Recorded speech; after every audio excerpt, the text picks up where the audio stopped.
foi feito trabalho, né, com objetos nossos em cemitérios, nas encruzilhadas, dentro da nossa casa, debaixo da cama. A pessoa que estava fazendo os rituais contra nós era o meu pai.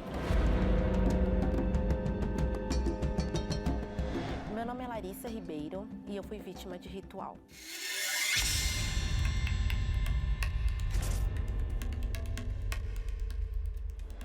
Eu fui uma adolescente perturbada, eu não dormia bem, minhas noites eram muito perturbadas mesmo, ou eu não conseguia dormir, quando eu conseguia dormir eu tinha pesadelos, não conseguia descansar.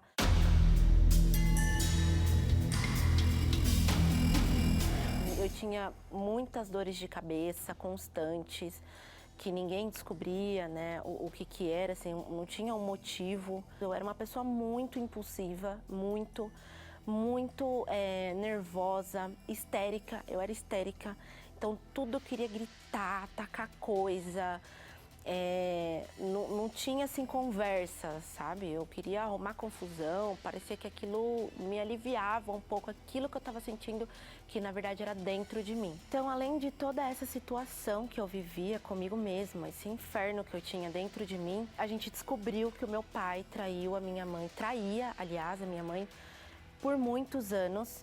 E aí, quando a gente teve essa descoberta, a minha mãe ficou muito mal, ela entrou em depressão profunda.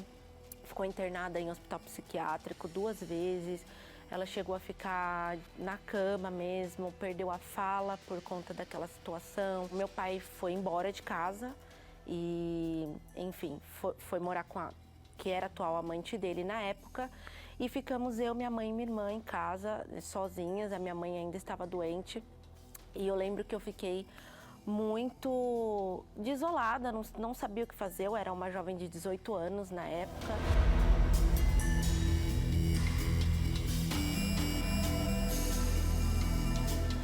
Um certo dia eu acordei e fui trabalhar e sintonizei o meu celular na rádio da igreja. E estava passando o Fala Que Eu Te Escuto. E eu percebi que aquelas pessoas que estavam dando testemunho no programa tinham vivido uma situação muito parecida com a minha. Então eu mandei um e-mail para o bispo que estava fazendo a programação, e aí na semana seguinte eles me responderam ao vivo e eu estava sintonizada de novo no meu celular. E aí eles disseram para mim que, né, para ser bem claro, tudo aquilo que eu estava vivendo tinha uma influência do mal por trás disso. E que se eu quisesse parar aquela situação na minha vida, eu deveria procurar um pastor na igreja mais próxima de onde eu morava e pedir para ele fazer uma oração em mim. No dia seguinte, era um final de semana, eu acordei, levei a minha mãe para a igreja quase arrastada, porque ela não tinha condição, talvez nem de sair da cama, e a gente foi na igreja, na Universal mais próxima da nossa casa.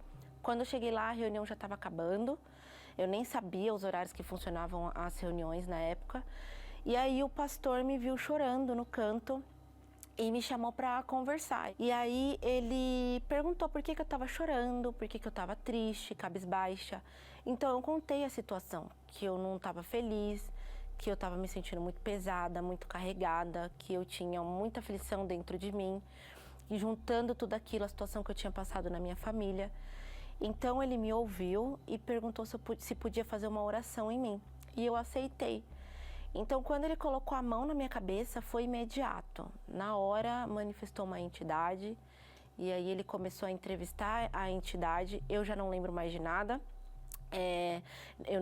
Era como se não fosse eu falando, mas eu conseguia ouvir o que a entidade respondia. Que o principal motivo dela estar ali foi através de trabalhos, oferendas mesmo que fizeram para aquela entidade, para ela entrar nas nossas vidas. E entrou de uma forma tão avassaladora, porque a pessoa que estava fazendo os rituais contra nós era o meu pai.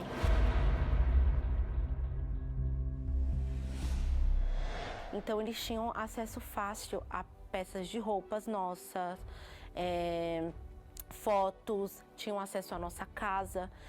E aí a entidade chegou a relatar que foi feito trabalho, né, com objetos nossos em cemitérios, nas encruzilhadas, dentro da nossa casa, debaixo da cama. Então, ali naquele momento foi aonde a gente descobriu o verdadeiro motivo que estava por trás daquilo que eu estava sentindo. Aquele peso que eu sentia e aquela agonia, aquelas noites perturbadas, enfim, aqueles pensamentos atrapalhados, vinha desse motivo.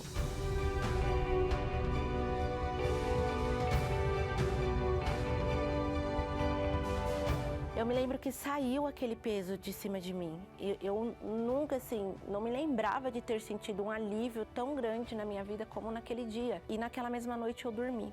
Eu tive paz, eu dormi mesmo, de descansar. Acordei no outro dia realmente descansada. E foi tão forte que eu queria ligar para as pessoas e contar a experiência que eu tive, que foi uma situação assim muito maravilhosa. Eu estava aliviada, eu era outra pessoa. Hoje nós temos uma vida abençoada, graças a Deus, a gente está firme na presença de Deus. A minha mãe é uma pessoa feliz também. Ela vive a vida dela normal, não tem mais aquele negócio de ficar em cima da cama, de não querer fazer as coisas. Hoje eu perdoei o meu pai, não guardo mágoas, nem dele, nem de ninguém que tenha feito qualquer trabalho contra mim ou a minha família. E eu vivo em paz. Eu sou uma pessoa que tem uma vida em paz, serena mesmo. Eu não sou mais nervosa como era antes.